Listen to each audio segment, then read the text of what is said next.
19 days to election 2020. Hello, good afternoon, and welcome to the Midday News. We'll be burying 5 at a go. We're going to bury more. We only want to elect the public. The COVID is real, and therefore protect yourself. Observe the national protocol measures to protect yourself, protect your family. COVID is real. Please observe the safety protocols.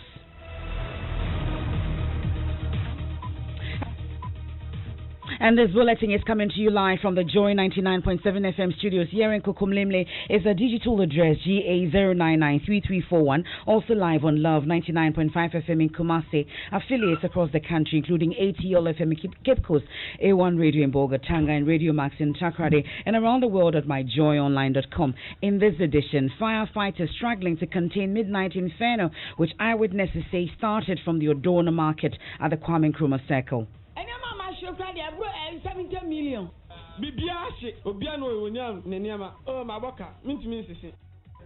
We'll hear from traders who are counting their losses and bring you the very latest. Information Minister reviews outgone Special Prosecutor Martin Amidu offered government opportunity to respond to corruption risk assessment report findings contrary to claims of government interference. Nobody requested of him to do it. Nobody stopped him.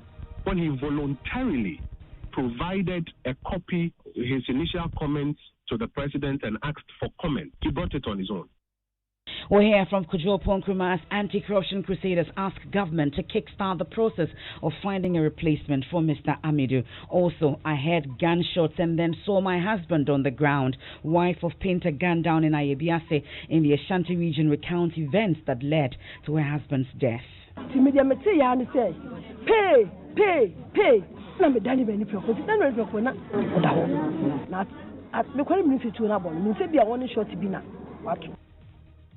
We have details of that in sports. Kumasi Asante Kodoko expressed displeasure at the Ghana Football Association directive cautioning all Premier League clubs and stakeholders to desist from filming the ongoing Ghana Premier League. And much later, more opposition to President Akufo-Addo's attempt to rename UDS after President Rawlings. We have details as PPP pushes for the introduction of a Presidential Records Act to institutionalize state attempts at honoring former presidents.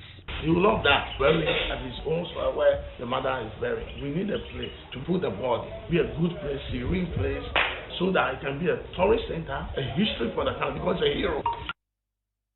We have that and more in this edition of the Midday News with me, Emefa Apawu. Thanks for your company.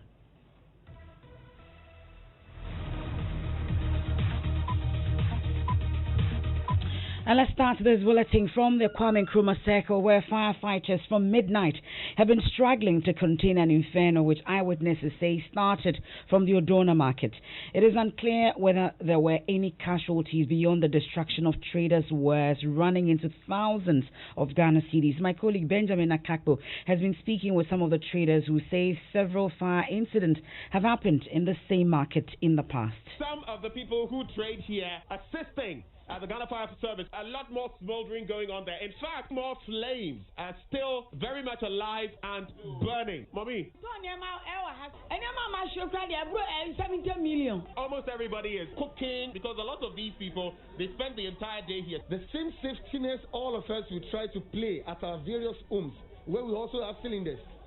We should be able to play the same safety. And it is all chaotic. It is all a big mess.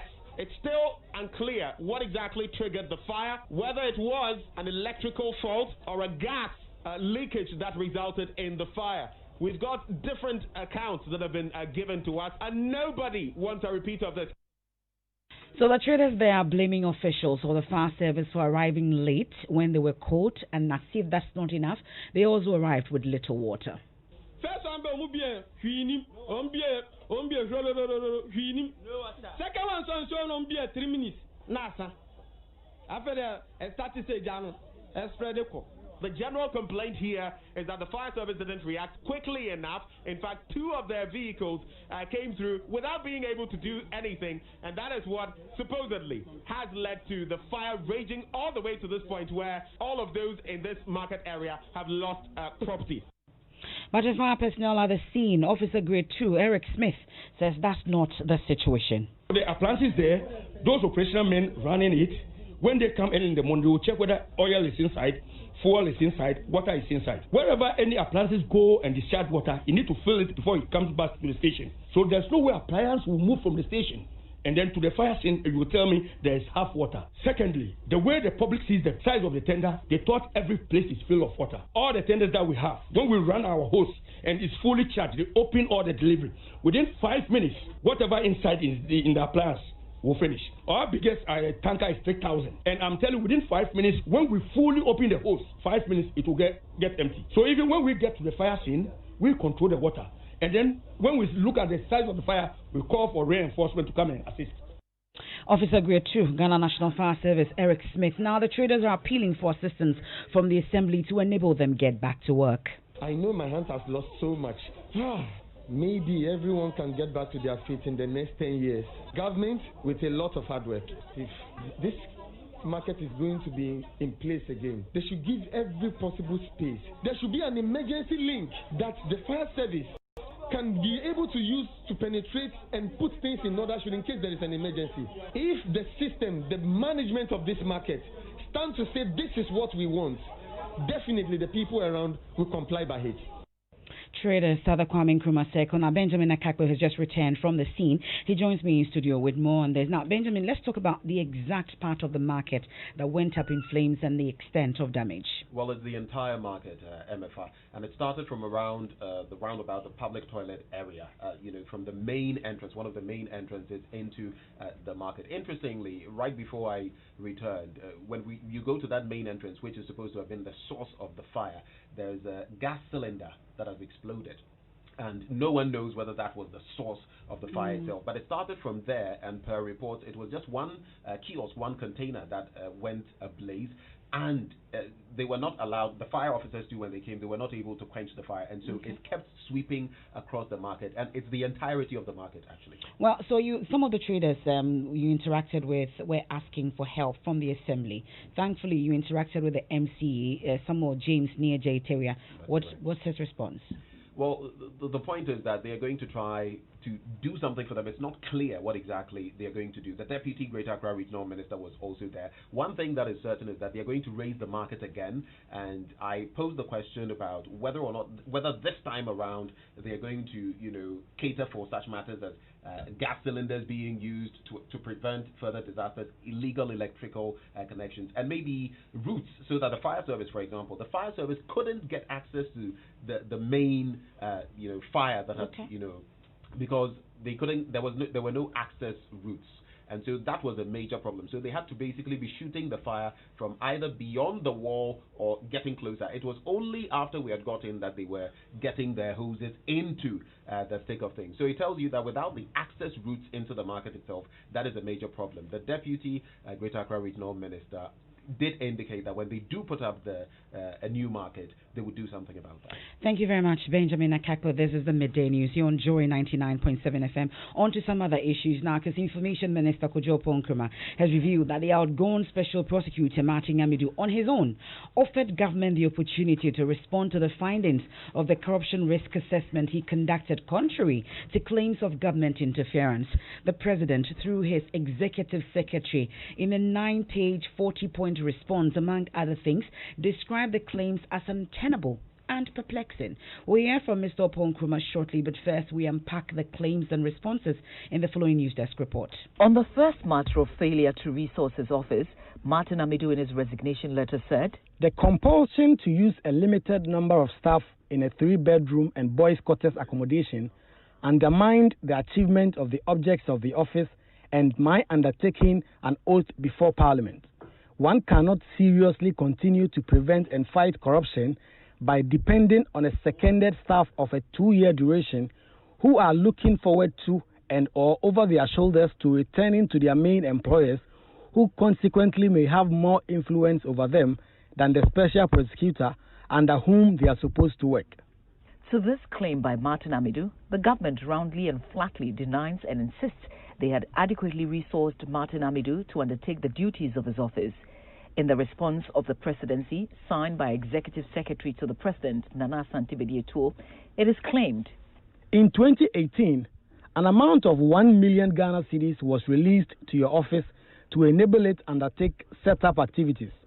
In June 2019, your office requested and was granted commencement authorization to incur capital expenditure of 2.79 million cedis.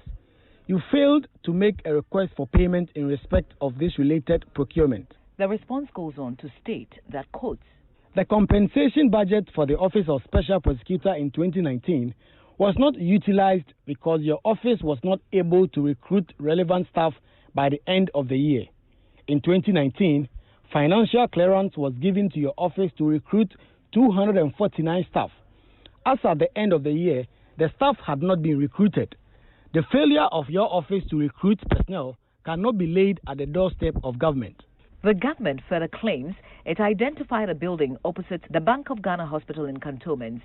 However, the special prosecutor placed a call to the Chief of Staff to indicate his preference for another building belonging to the erstwhile Ghana National Trading Corporation close to the British High Commission. The government accepted the request, and whilst renovation was still ongoing, Martin Amidu halted works and requested for a 10-story building at Ridge belonging to the GET Fund. The letter adds that after renovation, Martin Amidu refused to move in because the keys to the building were disrespectfully sent to him in an envelope. On the other matter relating interference in the duties of the special prosecutor, Martin Amidu wrote, the one condition upon which I accepted to be nominated as the special prosecutor was your firm response to me that you will respect and ensure same by your government for my independence and freedom of action as the special prosecutor. You, President Akufo-Addo, had labored under the mistaken belief that I could hold the office of the special prosecutor as your pudil.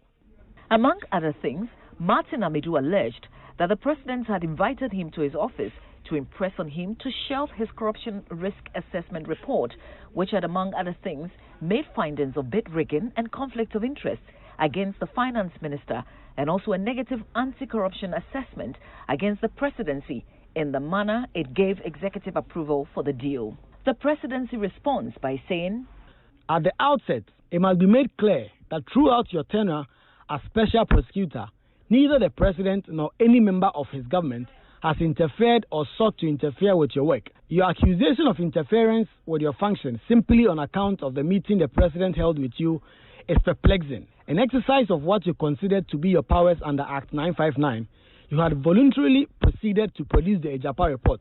It is left to be seen if, as characteristic of citizen vigilante Martin Amidu, he will respond to the specific issues raised in the response from the presidency to his resignation letter.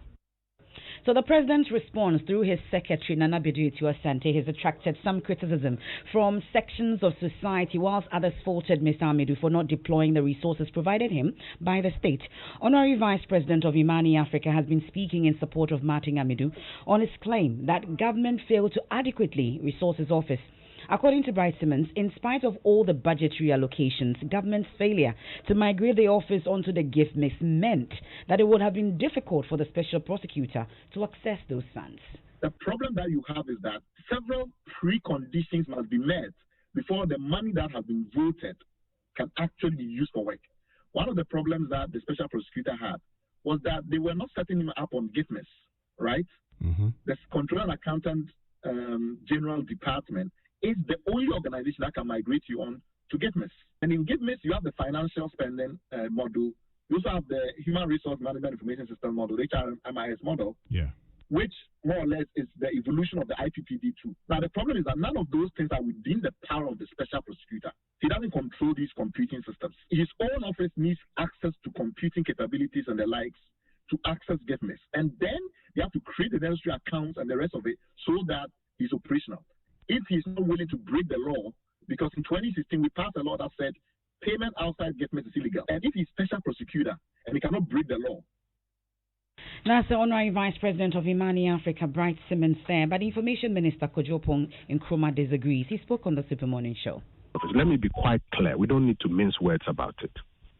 When an institution is set up, a governing board is put in place, and persons who administer that institution are appointed into office. The responsibility of initializing the office is a joint responsibility between the one who sets up the office, i.e. government, and the persons who are seized with the powers to have that office functioning. you cannot initialize the office and hand it over to them to operate. What central government will do is to provide the resources and logistics that the persons who are seized with this responsibility require, so that they can also do their end of the bargain. Ms. Amidu has served notice to the whole world that the office of the president or the government of Ghana literally failed to do so, or to do its part of it. What we have done is to provide the facts that that is not true. So if any analyst now wants to go beyond that and say that we should have initialized the office and handed it over to Mr. Amidu, even Mr. Amidu would disagree with that view. Now, Mr. Oponkruma also reviewed that Mr. Martin Amidu offered government opportunity to respond to corruption risk assessment report's findings, contrary to claims of government interference. Nobody requested of him to do it. Nobody stopped him. When he voluntarily provided a copy or his initial comments to the president and asked for comments and said that they were supposed to inform future executive action, nobody had asked him to bring it. He brought it on his own. And the president inquired of him at that first meeting, have you given the persons concerned with this report an opportunity to be heard? And Mr. Amidu said he had not done that. He had requested documents. And the president was quite clear from that meeting that, well, then in my comments to you, which you have requested, I will ask them to be heard, and I will share with you what their responses are. It's basic in law, it's basic in auditing. Okay. But, Kojo, so Mr. Martin Amidu makes... If I just may land on that one. Sure, you land. It is this delivery of the comments of the Ministry of Finance and the comment of the president that then factor it into your assessment, that Mr. Amidu interprets as interference. That's the Information Minister, Kojo Oponkruma. Now, the Ghana Integrity Initiative, GII, is calling on the government to kickstart the process of finding a replacement for the former Special Prosecutor Martin Amidu to enable the smooth running of that office. Speaking to Joy News in an interview, Programs Manager at GII, Mariada, indicated that key corruption-related investigations being handled by the office makes it expedient to fill the vacuum created.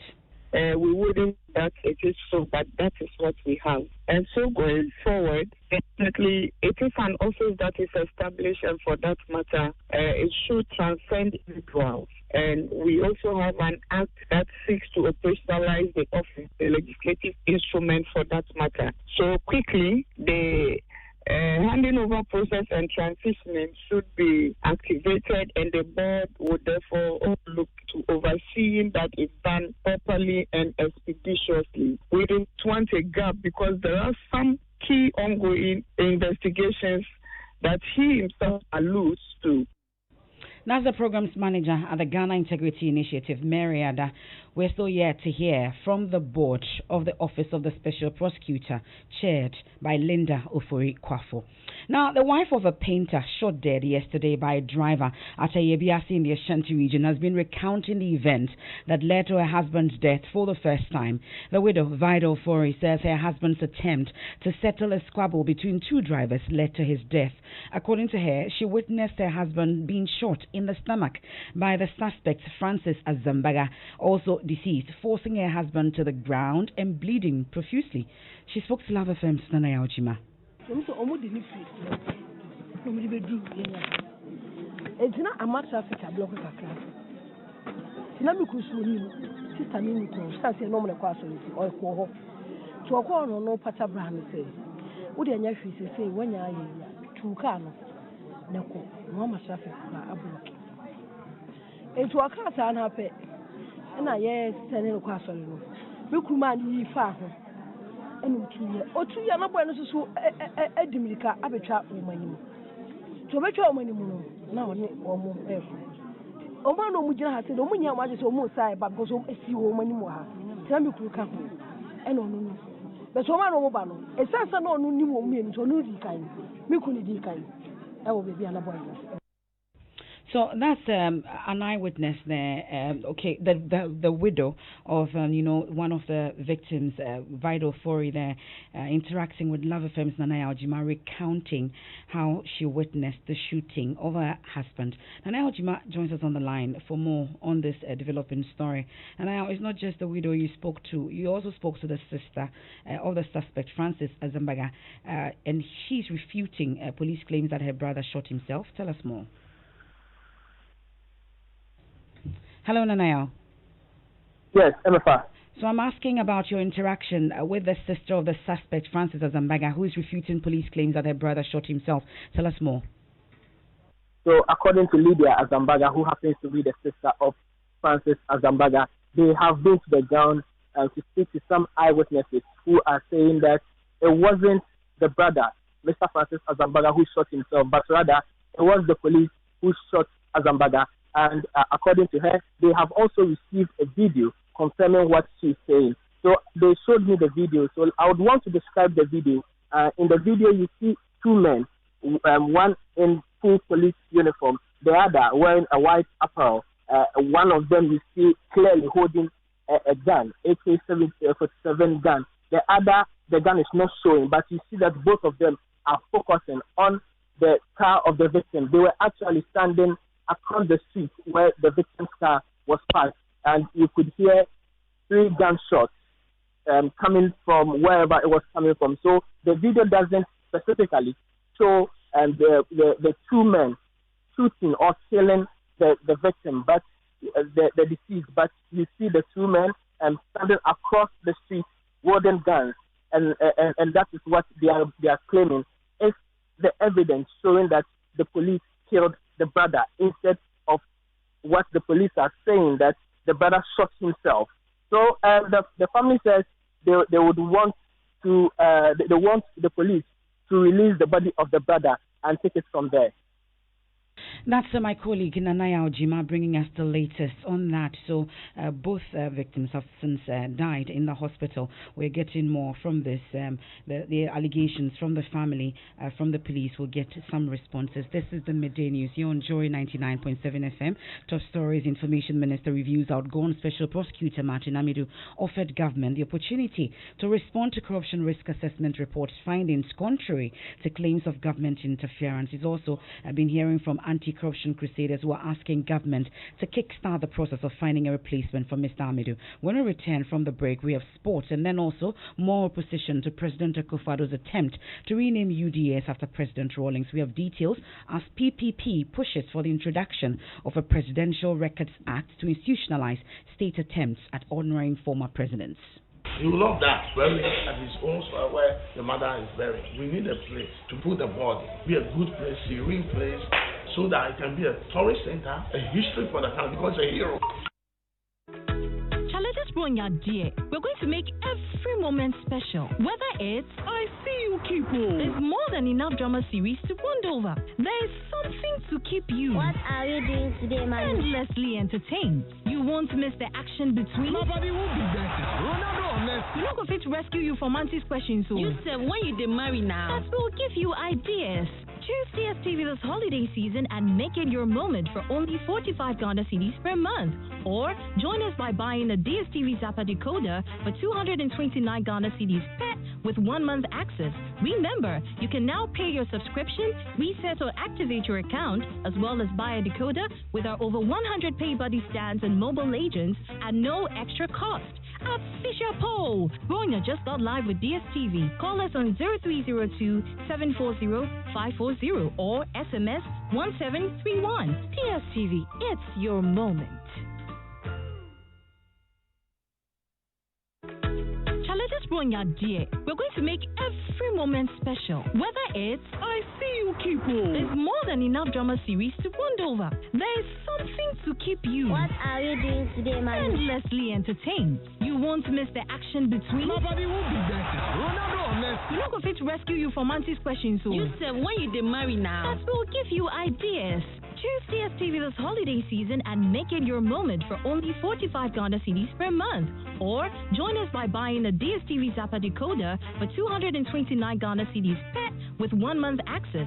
Remember, you can now pay your subscription, reset or activate your account, as well as buy a decoder with our over 100 Pay Buddy stands and mobile agents at no extra cost. At Fisher Pole, Ronya just got live with DSTV. Call us on 0302-740-540 or SMS 1731. DSTV, it's your moment.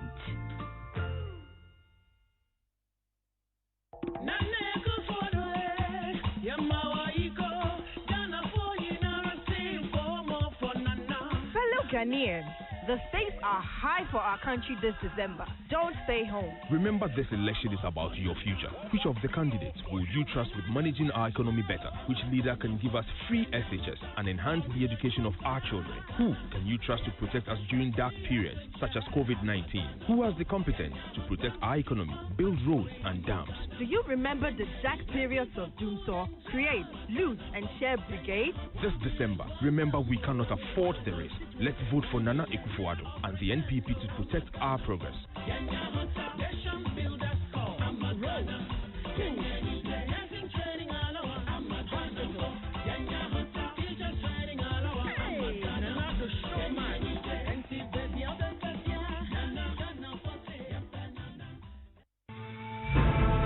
This bulletin is live in the Volta region on Jubilee Radio Keta, Volta Premier and Kekali Radio in Ho, Lolonyo FM in Hohoi, Pando FM in Pando, Fafa Radio in Juja.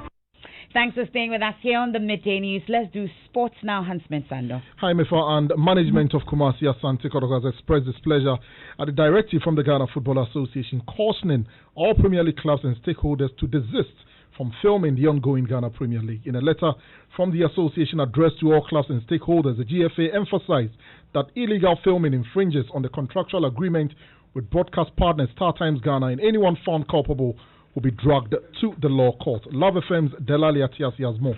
Communications Director of Kumasi Asante Kotoko, Moses Enchibenefo, says the club has paid the FA in full for the coverage of their games and is surprised at the FA's directive, which he describes as militant. I think the communique is very unfortunate. We do not believe in militant approach of solving issues of problems. We want to have a better rapprochement with them. Let them appreciate the reason why. As clubs, we should have the opportunity of filming our games for educational or fair use. Prior to the starting of the season, the FA met the clubs and we decided that if you want to film your match, you have to pay the appropriate fee, and then you are given the chance to film your games. And has Kotoko paid the appropriate? We have paid for the entire year, all the 34 games that Kotoko will be honoring, and we've had receipt from the FA.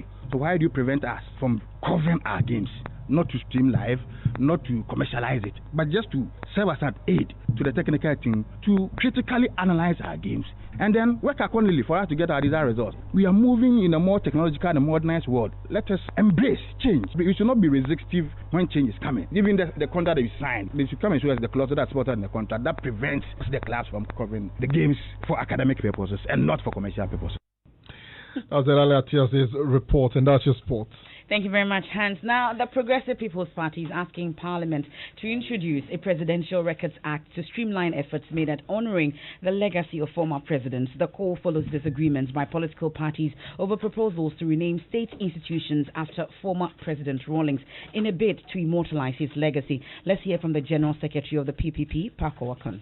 In view of the fact that it is not the wish of the ex-president for any monument to be named after him, we are proposing that we should focus our attention and resources in building library and museum for our ex-president, because that will serve as a tourist attraction to many people. It would also be used as learning centers for our educational institutions. What we are calling for is not in respect of only ex-president Rawlings, and that is why we've gone further to request Parliament to start a discussion on having a Presidential Records Act. That's the General Secretary of the PPP, Paco Akon. It's time for our Arrive Alive campaign, and we are focusing on crash helmets, because statistics from the Accident and Emergency Center of the Kolebu Teaching Hospital indicates that the center recorded 94 crashes involving motorbike riders in October 2020. Speaking to Joineys, head of the Accident and Emergency Center, Dr. Frederick Kwarting, revealed that this is the highest figure recorded so far at the center. Listen. The month of October, we saw huge number of victims of accidents, majority of whom were victims of Okada. The gospel to people to exercise caution on the road has to be sustained. In fact, a number of these accidents are products of indiscipline on the road, especially on the part of the Okada riders. And that if the Road Safety Commission does not sustain its campaign and the law enforcement agencies do not enforce the laws on the Okada riders, then they will be causing harm, and then they themselves will be losing their life. The sad aspect is they knock people off the road, and most of them are brought to us. And so we need to look at how we can put in strategies that will minimize accidents. That's the medical officer at the intensive care unit of the center. No, I beg your pardon. You just heard from Dr. Frederick Kwating. He's the head of the Accident and Emergency Center of the Kolibu Teaching Hospital.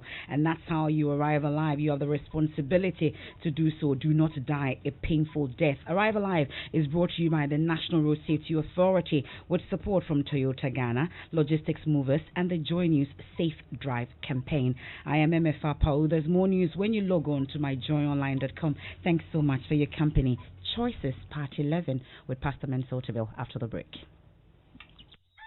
Sale, I heard that drinking alcohol can protect you from corona.